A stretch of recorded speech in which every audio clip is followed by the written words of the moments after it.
एक समय की बात है, एक गांव में 4 भाई बहन रहते थे। चारों बहुत होशियार थे। एक बार चारों अपने मामा के घर दूसरे गांव जा रहे थे।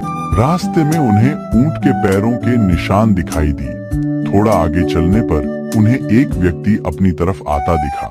जब व्यक्ति उनके पास आया तो उसने चारों भाइयों से पूछा, मेरा ऊंट कहीं खो गया है? क्या तुम्हें आसपास ऊंट कहीं दिखाई दिया है? क्या ऊंट का एक पैर टूटा है? क्या ऊंट की पूंछ कटी हुई है? क्या ऊंट एक आंख से काना है? क्या उसके ऊपर गेहूं रखे हुए हैं? लगता है इन बच्चों ने मेरे ऊंट को कहीं देखा है। बच्चों, बताओ मेरा ऊंट कहाँ है? हमने ऊंट नहीं देखा। अगर तुमने ऊंट नहीं देखा है तो तुम्हें कैसे मालूम कि ऊंट लंगड़ा, काना, पूंछ कटी हुई है और उसके ऊपर अनाज रखा हुआ है? फिर भी चारों भाई बहन यही बोलते रहे कि हमने आपका ऊंट नहीं देखा। लगता है इन्हीं बच्चों ने मेरा ऊंट चुराया है। क्यों ना मैं इन बच्चों को राजा के पास लेके जाऊं।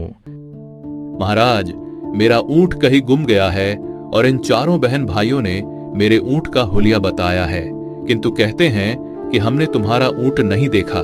मुझे शक है कि इन चारों ने ही मेरा ऊंट चुराया है। अच्छा बच्चों, बताओ कि जब तुमने ऊंट देखा ही नहीं है तो तुम्हें ऊंट का हुलिया कैसे मालूम है? महाराज, हम जहां से जा रहे थे उस रास्ते पर ऊंट के पैरों के निशान थे। एक पैर के निशान कुछ कम उभरे हुए थे, बाकी 3 पैरों के निशान गहरे थे। इसका मतलब है कि ऊंट का एक पैर टूटा हुआ था।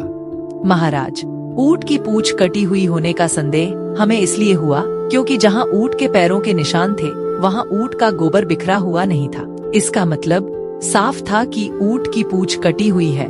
इसी कारण गोबर पूंछ से नहीं टकराया और सीधा जमीन पर गिरा। महाराज, ऊंट जहाँ से जा रहा था वहाँ एक तरफ की घास तो ऊंट ने खाई थी, जिसके कारण वहाँ घास नहीं थी, और जिस तरफ ऊंट की आंख खराब थी वहाँ उसे दिखाई नहीं दे रहा होगा, इसीलिए उस तरफ ऊंट ने घास नहीं खाई थी और वहाँ की घास हरी थी। इसीलिए हमने अंदाजा लगाया कि ऊंट काना है।